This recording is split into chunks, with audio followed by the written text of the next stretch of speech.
Mesdames et messieurs, bonsoir et bienvenue dans cette édition d'information dont voici les principaux titres. Le phénomène des vols à la tire prend désormais des proportions inquiétantes au quartier Atibintos et occasionne des accidents de circulation.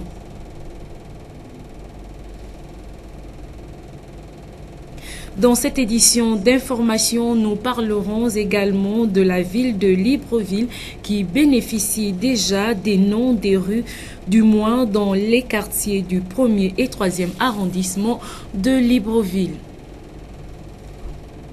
Merci encore d'avoir choisi TVS pour vous informer. Poursuite hier à Libreville de l'opération de fermeture des structures hospitalières de la capitale par le syndicat national de santé et assimilé. Les détails dans ce reportage de John Hilaire Bouya sur les images de nos confrères de TV+. Le bureau du syndicat national de personnel de santé et assimilé, syndicat membre de la Confédération syndicale dynamique unitaire, poursuit son opération de fermeture des structures sanitaires de Libreville et ses environs. À l'origine de ce soulèvement qui secoue le secteur de la santé, le non-paiement de la prime d'incitation à la performance pour le compte de l'exercice 2015. L'hôpital chinois a été à son tour barricadé. Ce que nous sommes en train de faire dans le cadre du SYNAPSA, membre de la dynamique unitaire, c'est d'essayer d'amener le gouvernement au respect strict vraiment des personnels de santé. Ils ont payé les autres secteurs. La santé n'a pas sa PIP, nos rappels soldes ne sont pas payés, mais aujourd'hui nous voyons bien qu'il y a une canne junior dont nous recevons vraiment des chaos à domicile, des choses vraiment honteuses dans notre pays. C'est là où nous disons dans le cadre syndical finalement que le gouvernement de la République a d'autres priorités.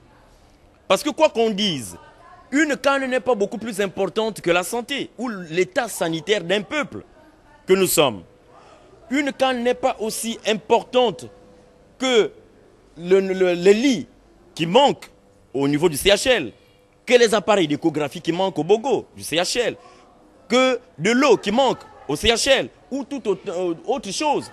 Au niveau de l'intérieur du pays, je vous assure, parce que le Gabon ne se limite pas seulement à Libreville. À l'intérieur du pays, les structures sanitaires sont dévastées par la vétusté.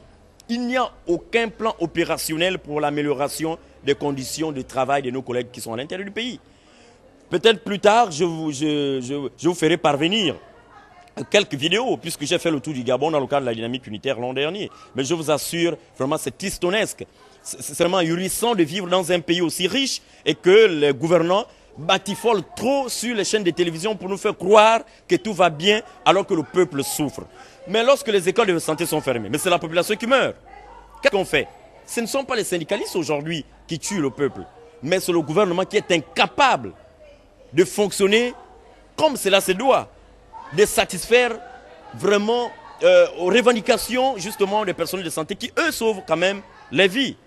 Si le gouvernement menace le cadre social des personnels de santé qui subit, c'est le peuple qui subit. Donc le gouvernement profite pour tuer sa population, profite pour ainsi dire, influencer les avoirs des personnels de santé, mais le résultat, c'est tout ce que vous allez constater dans les hôpitaux, parce que quand nous allons fermer ici, aucune personne ne va accéder. Nous n'acceptons plus les services, le service minimum. La détermination est poignante. Plusieurs équipes ont été déjà déployées à l'intérieur du pays pour que la grève qui jusqu'ici s'opérait à Libreville prenne une dimension nationale. On n'en parlera jamais assez, des vols à la tire sont devenus récurrents dans notre capitale. Ce phénomène grandissant prend des tournures très inquiétantes et occasionne des accidents allant jusqu'à la perte des vies humaines, suivant cette analyse de Marielle Ekom. On a frôlé le drame ce matin au quartier Atibintos, dans le 2e arrondissement de Libreville. C'est précisément à l'endroit où la chaussée est fortement dégradée que la scène s'est produite sous le regard impuissant des riverains, manifestement habitués à vivre de telles situations. Pour revenir aux faits, cette dame que vous apercevez était à bord de son véhicule lorsque des voleurs à la tire ont soudainement ouvert une des portières pour s'emparer de son sac à main. Cette dernière, en voulant à tout prix sauver son sac, a percuté dans la foulée 2 taxis allant dans le sens contraire. Voyant la scène prendre une toute autre tournure, les voleurs ont tout simplement pris la poudre d'escampette. N'eût été la vigilance d'un passant, cette dame de nationalité nigériane aurait pu renverser 2 enfants qui passaient par là pour se rendre à l'école. Voilà qui vient ternir davantage la réputation de ce quartier populaire de la capitale où il y règne une insécurité allant jusqu'à la perte en vies humaines. Mais cette zone, très prisée des voleurs à la tire, a même été rebaptisée carrefour braquage en raison du nombre non négligeable des actes de ce genre à longueur de journée. Un phénomène qui n'est autre que le résultat du mauvais état de la chaussée, obligeant ainsi les automobilistes à mettre la pédale douce au risque d'éclabousser les piétons ou d'abîmer leurs véhicules. La dégradation, quant à elle, serait due au ruissellement des eaux émanant des commerces et maisons environnants, sans oublier le lavage situé à quelques encablures de là. La situation, longtemps mise à l'index par les riverains qui se refusent désormais de parler aux médias parce que ne voyons pas les choses bouger d'un iota. Bien au contraire, c'est plutôt de mal en pis. À quand la réhabilitation de cet axe? À quand la mise en place d'un poste de sécurité à cet endroit? Comment comprendre l'établissement des postes de contrôle à des endroits où le danger est minime, tandis qu'ailleurs, le besoin est clairement identifié? C'est autant de questions que l'on pourrait se poser, mais personne pour y répondre valablement. Allez-y comprendre. Quoi qu'il en soit, c'est la population, dépourvue de moyens nécessaires pour y remédier, qui devra, une fois de plus, en payer les frais. Le service de l'antenne provinciale de la police judiciaire de Logoué-Maritime vient de mettre la main sur 3 présumés escrocs de Camerounais et leurs complices gabonais sont face à la justice pour escroquerie sur la plateforme d'Airtel Money. C'est à la suite d'une opération frauduleuse qu'ils ont été appréhendés. Les détails dans ce reportage de Mario Signonda de Mediaplus. 3 individus, un de nationalité camerounaise, cerveau présumé, et ses 2 complices, tous gabonais, sont face à la justice pour escroquerie présumée sur la plateforme Airtel Money. C'est à la suite d'opérations frauduleuses de retrait d'argent qu'ils ont été appréhendés. C'est comme ça que j'ai dit, oh les gars, voilà, mais la fiabilité de cette opération, moi je ne garantis pas, parce que c'est lui qui est le seul à pouvoir donner la garantie de la fiabilité de l'opération. Mais il nous rassure qu'il a un partenaire au niveau d'Airtel Money avec qui ils font des transactions sur leur logiciel, sur quoi. En tout cas, c'est ce qu'il m'a dit. Mais c'est moi qui ai mis le contact afin que tout cela, tout ce que l'autre qui est parti a pu faire. Il est question que lui, qui vient me voir, il me demande de lui trouver des personnes susceptibles d'aller faire des retraits. Je ne peux pas justifier la provenance de son argent, l'argent qu'il prend. Vous comprenez ce que je dis? Alors donc moi je suis hors de ça, parce que je ne suis pas allé devant une machine pour envoyer un message. Si je reconnais ce que je peux reconnaître, c'est peut-être mon contact que j'ai mis en jeu. Dans le reste, moi j'ai perçu 230 000. 220 000, oui, 220 000, quelque chose comme ça. C'était ma transaction qu'il m'avait payé. Il m'avait payé ma commission parce que je lui avais fourni ce qu'il voulait. Pour ses complices, déjà connus des services de police pour escroquerie, c'est leur interlocuteur qui les aurait trompés. Ce que je suis censé pouvoir faire, ça arrivait juste à un point Airtel Money. Une fois que je suis au point Airtel Money, je prends le numéro du point Airtel Money, je lui fais parvenir le numéro Airtel Money. Je dis, si c'est une affaire d'argent, j'ai besoin. Ça ne me dérange pas d'aller à un point Airtel Money et te faire parvenir le numéro Airtel Money. Je fais une première transaction par rapport au montant que je devais percevoir. Je fais une première transaction, 400 000. Le gars a dit, paye les frais lui-même. Une deuxième transaction au tournant au Carrefour Château. Au Carrefour Château, je fais une deuxième transaction. Lorsque je fais la transaction, on s'appelle après le montant 400 000. Je fais 2 fois 400 000. Quand j'ai pris les 800 000 francs, il m'a appelé, il m'a demandé où j'étais. Dans le prêt que je demandais, c'est 230 000 qu'on m'a donné.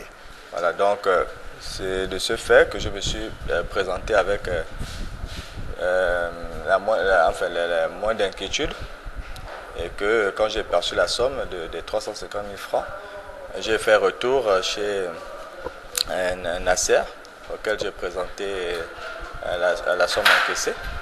Et j'ai perçu personnellement 130 000 francs. Sieur Thierry, 4e larron, en fuite sur Libreville, présenté par les 3 autres comme le réel cerveau de l'affaire, est activement recherché par les services de police. Nous restons toujours à Port-Gentil, abandonnés depuis plusieurs années. Les cimetières des quartiers Ntchengue et Nazareth dans la commune de Port-Gentil croupissent dans de hautes herbes alors que seul le cimetière situé derrière Gabon Télécom bénéficie d'un traitement particulier du service municipal. Reportage Edwin Axel Nzengi de Média Plus.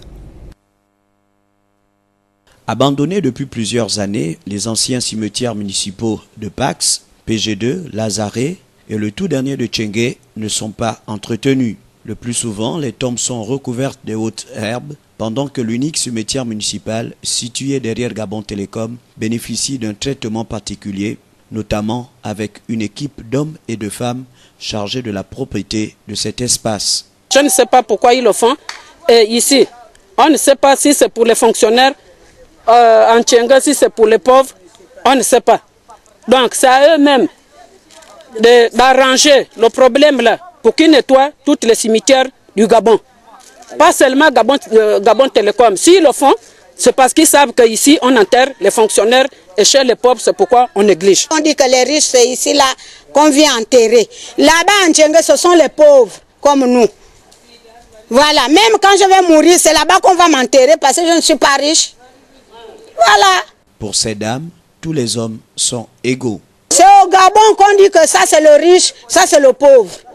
Ce sont eux qui partagent. Et tant que nous sommes, même quand tu dis Ngunda, il n'y a pas Ngunda, c'est la terre qui nous commande. La mort, c'est la mort. Il n'y a pas un mort qu'on dit que ça c'est un grand mission, la terre en haut. Nous les Makaya, on enterre par terre. Nous tous, on nous enterre sur terre. Là. Mais je me vois mal, pourquoi cimetière de Ntchengue, Nazareth, l'autre cimetière qui est là, à la foire là, pourquoi on ne nettoie pas ça? Il n'y a qu'ici là. Tout le monde, nous sommes au même rang. Tu peux être milliardaire, il n'y a pas de cimetière. On va dire que lui là, il est grand type, on va l'enterrer là, et l'autre n'est pas grand type, on va l'enterrer en haut. Selon ces dernières, l'extension des travaux d'entretien des cimetières de la ville de Sable pourrait créer de l'emploi. Si c'était moi, de ma part, on devrait prendre des légués. Il y a beaucoup de jeunes qui ne travaillent pas. On envoie les autres équipes en Ntchengue, les autres en Nazareth, les autres ici là. C'est l'État qui doit envoyer les gens pour venir travailler. Et il y a beaucoup de gens qui veulent travailler et qui sont en chômage en ce moment. L'entretien de ces cimetières permettra également aux parents des défunts de reconnaître facilement les tombes les 2 novembre de chaque année à l'occasion de la fête des morts. Libreville bénéficie déjà des noms des rues, du moins dans les quartiers du 1er et 3e arrondissement. C'est ce qui ressort de la descente sur le terrain des responsables de la cellule technique d'adressage. Les détails avec Ephrem Biyogezo et Fleury Assiondo. Les plaques sont désormais visibles sur les artères de la commune de Libreville, 20 mois après le lancement de son adressage et puis de la codification des rues. Les Librevillois et autres visiteurs de la capitale ont désormais de quoi se faire orienter en rapport avec leur positionnement géographique. Les rues des quartiers des 1er et 3e arrondissements sont les premières bénéficiaires de ce programme qui est financé par l'Union européenne et l'Association internationale des maires francophones, le bureau du conseil municipal ayant seulement pour charge le financement des plaques de numérotation destinées aux ménages. Suite à la pose de la première plaque sous le haut patronage du président de la République, représenté par le Premier ministre chef du gouvernement, Daniel Onaondo, nous avons fait la pose de la première plaque de rue le 3 septembre 2015. Pendant toute cette période, nous avons essayé par les commissions d'arrondissement et les commissions de toponymie de la mairie de Libreville, essayer de donner des noms aux rues de Libreville. C'est cette matérialisation que nous faisons aujourd'hui. C'est-à-dire tous les numéros, tous les codes que vous avez vus au niveau des voies de Libreville vont être désormais remplacés par les noms de rues. À l'instar de cette plaque qui à l'époque était 1.096 RA, c'est la rue et c'est l'impasse Olivier Ngoma qui va être désormais matérialisée sur place. La matérialisation de cette pose de plaque est désormais effective. Comme vous pouvez le constater ici, les noms de ceux-là ayant marqué l'histoire du Gabon ont refait surface, histoire de leur rendre hommage, artistes, journalistes, scientifiques et guerriers de renom. Tout ou presque a été pensé au moindre détail. Donc après la matérialisation de toutes les plaques dans toutes les rues de Libreville, il y aura des séminaires de formation. On va essayer d'expliquer aux populations comment utiliser son adresse à partir de la voie où le concitoyen habite, comment utiliser son adresse. Et puis après, ça va être les transporteurs. Les transporteurs, il faudra leur expliquer où sont les voies de Libreville, où sont les noms, de façon à ce que tout le monde puisse s'orienter convenablement. Il faut dire que l'adressage est l'opération qui permet aux populations de s'orienter dans la ville. Vous voulez aller chez Y, chez Madame Atamba, vous voulez aller chez Monsieur Obiang, mais il suffit d'avoir le nom de sa rue et son numéro de porte et on vous oriente, vous pouvez bien vous orienter quand vous avez la maîtrise d'un certain nombre de noms. Ces retombées sont les fruits d'un travail scientifique savamment préparé selon les exigences internationales qui souhaitent que derrière un nom se cachent des services rendus à la nation, les choix de certains contemporains, à l'exemple de Jean-Philippe Oyono et du docteur Albert Choiser, confirment cette donne. Certains quartiers de la capitale ont reçu l'équipe municipale en charge de la pose des panneaux d'identification des différents rues dans le cadre de la politique d'adressage de la ville de Libreville. Mais quels sont les moyens mis en place pour la vulgarisation de cette nouvelle politique? Les détails dans ce reportage de Inès Ngungamombo sur les images de Fleury Asiondo.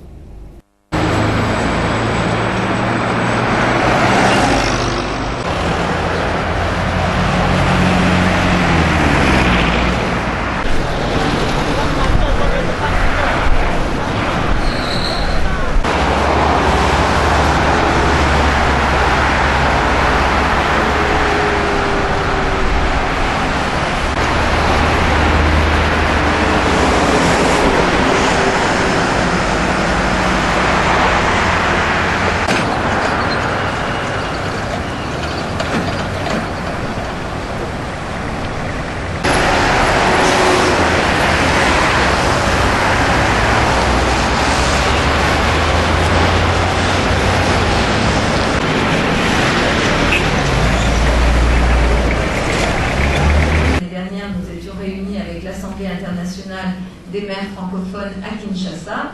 Le gouverneur de Kinshasa nous disait, lorsque nous étions dans sa ville, « Souriez, vous êtes à Kinshasa ». J'ai envie de vous le dire, souriez, vous êtes à Libreville. Merci.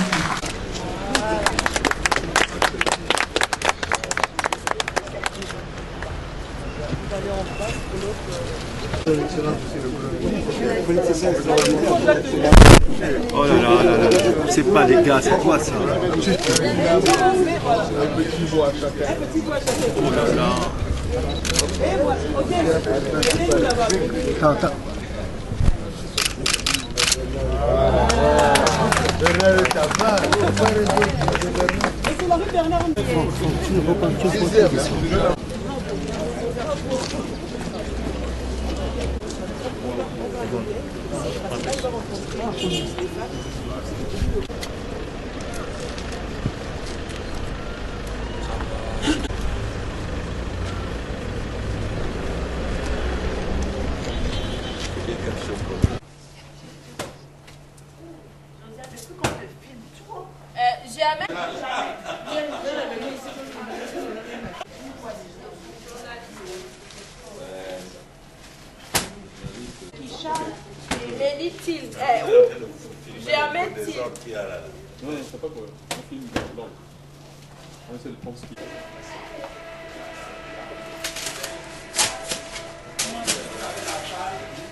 Suite à la pose de la première plaque sous le haut patronage du président de la République, représenté par le Premier ministre chef du gouvernement, Daniel Onaondo, nous avons fait la pose de la première plaque de rue le 3 septembre 2015. Pendant toute cette période, nous avons essayé par les commissions d'arrondissement et les commissions de toponymie de la mairie de Libreville, essayer de donner des noms aux rues de Libreville. C'est cette matérialisation que nous faisons aujourd'hui. C'est-à-dire tous les numéros, tous les codes que vous avez vus au niveau des voies de Libreville vont être désormais remplacés par les noms de rues.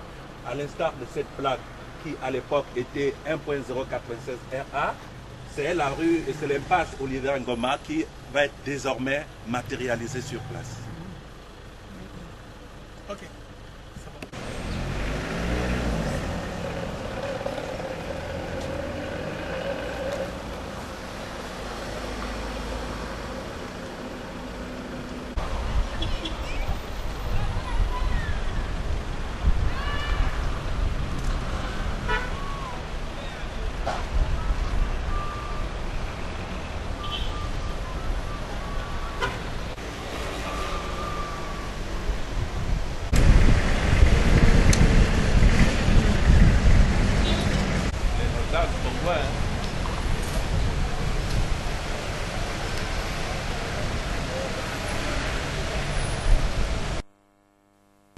Aucun espoir sur les travaux de la phase citoyenne du dialogue national au regard des panels formés à cet effet pour désamorcer la crise sociale, mais les revendications et les négociations se multiplient.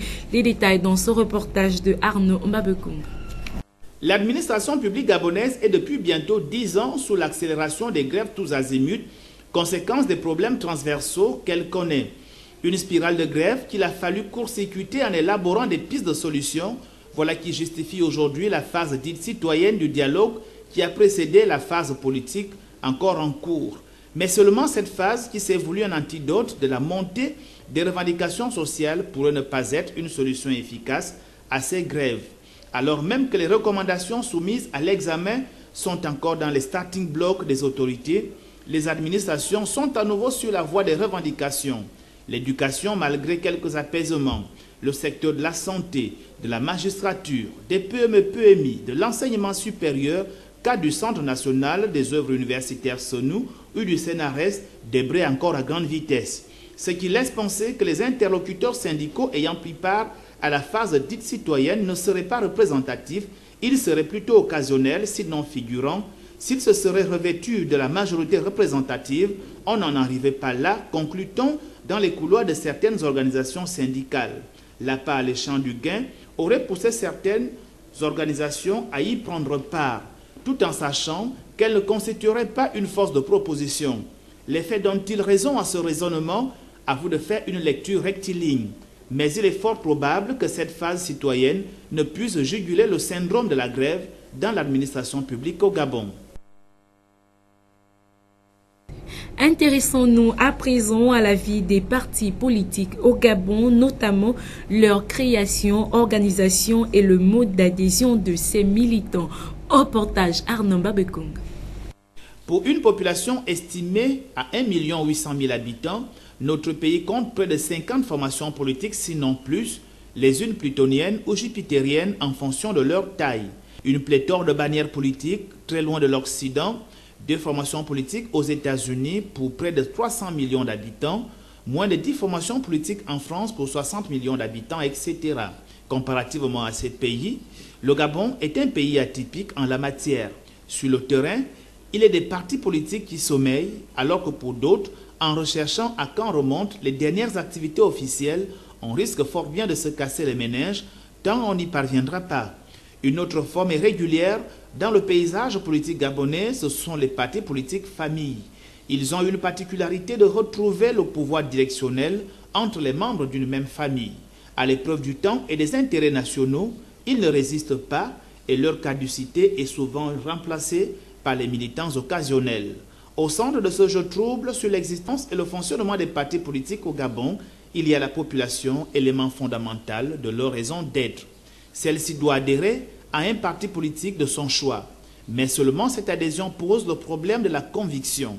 En accomplissant ce acte, autrement dit, adhère-t-on à une formation politique au Gabon par conviction idéologique du parti ou alors que l'adhésion sous-tende un calcul politico-politicien, autrement dit la recherche sous-jacente de la sanction sociale. Au Gabon, on identifie deux types d'adhésion à une formation politique. D'abord, l'adhésion entre guillemets de rapprochement. Elle a la particularité d'enregistrer un adhérent selon que le parti est au confluent du pouvoir. Puis il y a l'adhésion dite entre guillemets de garantie. Elle est pour la sécurisation des acquis, adhésion courante pour le parti au pouvoir qui parfois enregistre les adhésions de rapprochement. Mais dans une forme comme dans une autre, il y a le profito-situationnisme pour reprendre l'expression. L'effet déductif de ces formes d'adhésion, c'est aujourd'hui l'aveuglement du militant gabonais, contrairement aux militants européens dont le choix d'appartenir à une formation politique est consécutif à l'idéologie politique que véhicule cette formation. D'où notre questionnement sur le rôle et l'importance du parti politique au Gabon. Pour certains, ils ne servent à rien et n'ont rien servi et ne sont donc aujourd'hui que de simples scaphandres. Au Nigeria, les 82 lycéennes enlevées par Boko Haram et libérées au début du mois de mai ont retrouvé samedi leurs parents qu'elles n'avaient pas vus depuis avril 2014, date de leur enlèvement par les djihadistes. Presse internationale. Des larmes de joie et de longues embrassades. Les familles attendaient ce moment depuis 3 longues années. Aujourd'hui, nous revivons, nous profitons avec nos filles. Je remercie Dieu pour ce merveilleux privilège. La liberté est formidable. Dieu bénisse le Nigeria. Je ne peux pas exprimer ce que je ressens. Je suis juste heureux, en train de taper dans les mains. Toute la famille est submergée par la joie. Ces jeunes filles âgées de 12 à 17 ans font partie du groupe de 276 lycéennes enlevées par Boko Haram en 2014. Leur enlèvement avait suscité une vague d'indignation à travers le monde, puis déclenché une campagne de soutien. Des anonymes et des personnalités comme Julia Roberts ou Michelle Obama, tous mobilisés sous le mot d'ordre « Bring back our girls », ramener nos filles. Pour ces 82 lycéennes libérées, c'est la fin d'un long calvaire. Beaucoup d'entre elles ont été violées ou contraintes de se marier à leur bourreau. D'autres ont été enrôlées de force dans le groupe djihadiste. Après de longues négociations et un échange de prisonniers, le gouvernement nigérian a finalement obtenu leur libération. Les jeunes filles sont arrivées samedi dans la capitale, Abuja, mais cela faisait 2 semaines qu'elles n'étaient plus aux mains de leurs ravisseurs. Si les lycéennes ont mis autant de temps avant de rejoindre leur famille, c'est parce que le gouvernement les retenait pour interrogatoire. Une attitude dénoncée par plusieurs parents et ONG. Les autorités devraient indiquer aux familles si les filles sauvées sont en détention préventive ou détenues comme suspectes. Le groupe Boko Haram détient encore plus de 100 jeunes filles. La chanteuse américaine de 23 ans, Ariana Grande, a été tragiquement associée à l'attentat commis lundi soir à Manchester à la fin de son concert. Portrait d'une artiste parmi les plus populaires de sa génération. Le concert d'Ariana Grande vient de se terminer quand soudain, une explosion retentit. La salle s'affole. Les spectateurs, en majorité des adolescents, se précipitent vers la sortie. Tous décrivent des scènes de panique. Nous étions en train de quitter le concert et c'est là que nous avons entendu l'explosion. J'ai attrapé mon cousin en lui disant « Sortons vite d'ici ». Tout le monde criait. Nous avons entendu une très forte explosion, puis de la fumée est apparue. Nous sommes ensuite revenus sur nos pas car c'est ce qu'on nous a demandé de faire. Puis à ce moment-là, tout le monde s'est mis à paniquer. Les gens voulaient sortir et étaient tous affolés. Les secours et la police arrivent sur place dans la foulée. Des dizaines de blessés sont immédiatement transférés dans 6 hôpitaux de Manchester. La police britannique parle elle d'un attentat suicide commis par un seul homme. Vers 7 heures locale, elle a réévalué son bilan. Des familles et de nombreux jeunes assistaient à ce concert à la Manchester Arena lorsqu'ils ont malheureusement perdu la vie. Nous avons une pensée pour ces 22 victimes qui sont mortes et pour les 59 personnes qui ont été blessées et pour leurs proches. La gare Victoria, qui relie la Manchester Arena, restera fermée toute la journée et tous les trains sont annulés. Pour l'heure, l'attaque n'a pas été revendiquée. Donald Trump s'est engagé hier à Jérusalem, en Cisjordanie, occupé à faire tout son possible pour aider les Israéliens et les Palestiniens à conclure un accord de paix, tout en les appelant à faire des compromis. Les détails dans ce reportage de nos confrères de la presse internationale.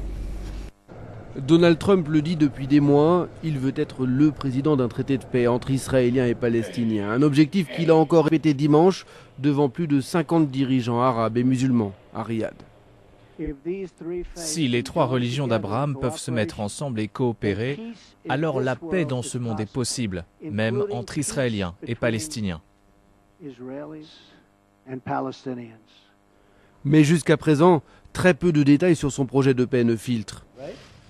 Le président américain a déjà rencontré Mahmoud Abbas et Benjamin Netanyahou à Washington.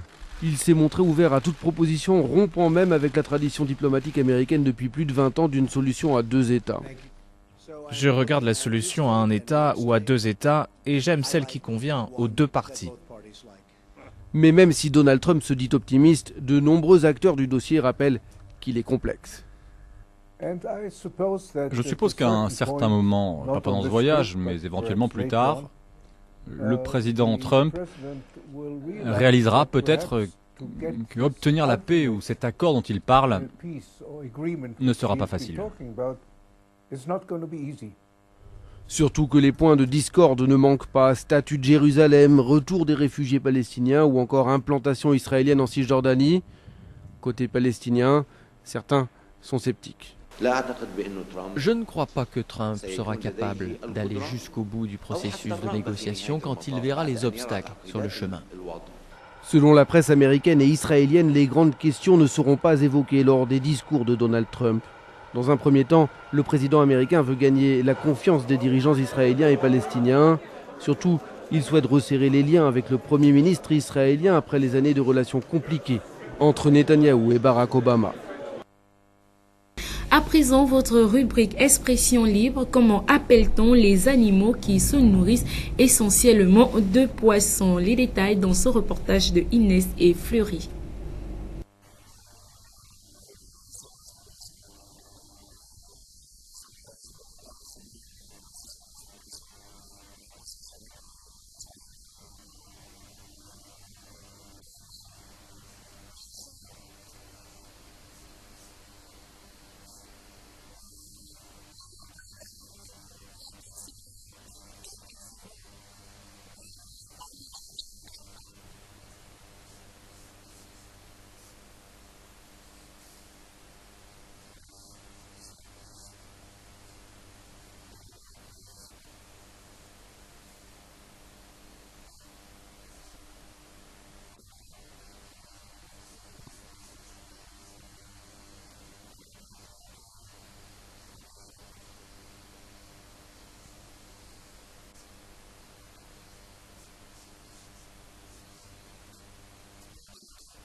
Les animaux qui se nourrissent essentiellement de poissons sont appelés des piscivores. C'est sur cette note d'expression libre que prend fin cette édition d'information. Merci de l'avoir suivi. Je vous retrouve demain à la même heure. Au revoir.